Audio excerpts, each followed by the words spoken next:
नमस्कार, बहुत स्वागत है आपका।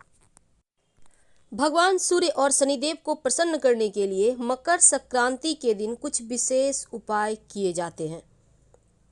मकर संक्रांति वैसे तो देखिए साल में 12 संक्रांति है और जिनमें मकर संक्रांति का सबसे ज़्यादा विशेष महत्व है, क्योंकि सूर्य एक राशि से दूसरी राशि में प्रवेश करना संक्रांति कहलाता है और सूर्य के मकर राशि में प्रवेश करने को मकर संक्रांति कहते हैं। ज्योतिष कहता है कि सूर्य के सभी संक्रमणों में से यह संक्रमण जब भगवान सूर्य धनु राशि से शनिदेव के घर मकर राशि में प्रवेश करते हैं तो सबसे ज़्यादा महत्वपूर्ण माना जाता है।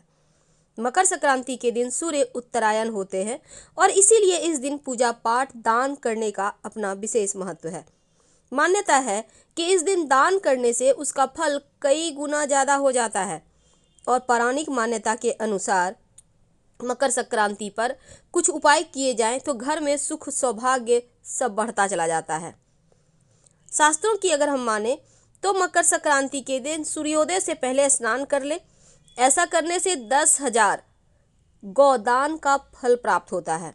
वैसे तो किसी भी आप तीर्थ स्थान, नदी, समुद्र में स्नान कर दान पुण्य करके कष्टों से मुक्ति पा सकते हैं, लेकिन प्रयागराज संगम में स्नान का फल मोक्ष देने वाला माना जाता है। और मकर संक्रांति के दिन गंगा जी शिव की जटाओं से निकलकर भगीरथ के पीछे पीछे चलकर कपिल मुनि के आश्रम से होकर सागर में जा मिली थी।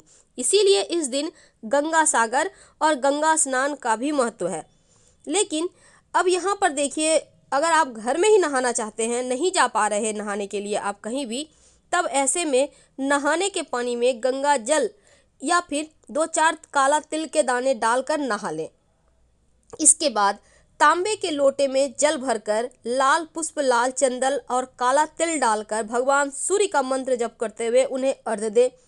अर्घ्य देते समय आपकी दृष्टि गिरते हुए जल में प्रतिबिंबित सूर्य की किरणों पर हो, ऐसा देख करिएगा। भविष्य पुराण के अनुसार सूर्य नारायण का पूजन करने वाला व्यक्ति प्रज्ञा, मेघा और सभी समृद्धियों से संपन्न होता हुआ चिरंजीवी होता है। यदि कोई व्यक्ति सूर्य की मानसिक आराधना भी करे तो समस्त व्याधियों से मुक्त होकर सुखपूर्वक जीवन व्यतीत करता है। और मकर संक्रांति के दिन सूर्य देव की पूजा जरूर करनी चाहिए। वैसे पद्म पुराण भी कहता है कि इस दिन उत्तरायण या दक्षिणायन आरंभ होने के दिन जो पुण्य कर्म किया जाता है, याद रखिए, जब सूर्य उत्तरायण होते हैं या फिर जब दक्षिणायन होते हैं वह अक्षय हो जाता है। इसीलिए इस समय तर्पण दान, देव पूजन अक्षय पुण्यदायी होता है। अगर आप ऊनी कपड़े, कंबल, तिल, गुड़ से बने व्यंजन, खिचड़ी का दान करें तो सूर्य नारायण और शनिदेव दोनों की ही कृपा प्राप्त होती है। 14 चीज़ों का दान करने का महत्व है। संभव हो तो किसी भी मंदिर या फिर गरीब लोगों में 14 चीज़ों का दान जरूर कीजिएगा। वैसे पुराणों में ये भी कहा गया है कि मकर संक्रांति के दिन सूर्यदेव धनु राशि से निकलकर मकर राशि में प्रवेश करते हैं और मकर राशि के स्वामी शनिदेव हैं। अब सूर्यदेव के पुत्र होते हुए भी अपने पिता से बैर रखते हैं शनिदेव, इसलिए शनिदेव के घर में सूर्य की उपस्थित होने पर शनि उन्हें कष्ट ना दे, इसीलिए तिल का दान और सेवन कर मकर संक्रांति में किया जाता है। तो किसी न किसी रूप में मकर संक्रांति के दिन काला तिल और गुड़ से बने खाद्य पदार्थों का सेवन जरूर करें ताकि भगवान सूर्य और शनिदेव दोनों की ही कृपा बरसती रहे। इस दिन कुछ विशेष प्रयोग किए जाते हैं धन लाभ के लिए। अभी तक हमने जितने प्रयोग बताए वो आम दिनों में यानी कि आम लोगों में आराम से किए जाने वाला प्रयोग है, लेकिन अब जो प्रयोग बताएंगे वो खास है। जब भगवान सूर्य मकर संक्रांति पर उत्तरायण होते हैं तो देवताओं का दिन प्रारंभ होता है और मकर संक्रांति के दिन सूर्यदेव अपने पुत्र शनिदेव से मिलने उनके घर जाते हैं। तो जब सूर्यदेव माना जाता है कि जब वो अपने पुत्र से मिलने गए थे और लगभग 1 महीने तक वहाँ पर रहते हैं, तो पौराणिक कथा ये भी कहता है कि पहली बार शनिदेव से मिलने उनके घर आए तो उन्होंने अपने पिता का स्वागत काले तिल से किया था और इससे भगवान सूर्य प्रसन्न होकर उन्हें आशीर्वाद दिए थे और उनका घर धन धान्य से भर गया। तो इस वजह से मकर संक्रांति पर सूर्यदेव की पूजा में काला तिल का प्रयोग जरूर किया जाता है और काला तिल शनिदेव को अति प्रिय है। उनकी पूजा में भी काला तिल अर्पित किया जाता है, तो शनिदेव भी प्रसन्न होते हैं। इसलिए इस दिन काला तिल का प्रयोग हर जगह करना चाहिए, दान भी करने में, नहाने के पानी में डालने में, सूर्यदेव की पूजा में और शनिदेव की पूजा में, तो दोनों की ही कृपा आपको मिलती है। अगर आपकी कुंडली में सूर्य नीच की स्थिति में हो, यदि मकर संक्रांति पर सूर्य देव की आप विशेष पूजा करें या सूर्य यंत्र लाकर आप स्थापित करें तो दोष कम हो जाता है। अगर आप इस दिन मकर संक्रांति के दिन भगवान सूर्य को जल देते समय जल में एक चुटकी काला तिल डालकर अर्पित करें तो यकीनन आपका सूर्य बेहतर होता है। ज्योतिष कहता है कि अगर आपका सूर्य बहुत गड़बड़ है तब बहते हुए जल में तांबे का सिक्का या चौकोर टुकड़ा प्रवाहित करने से सूर्य दोष कम हो जाता है।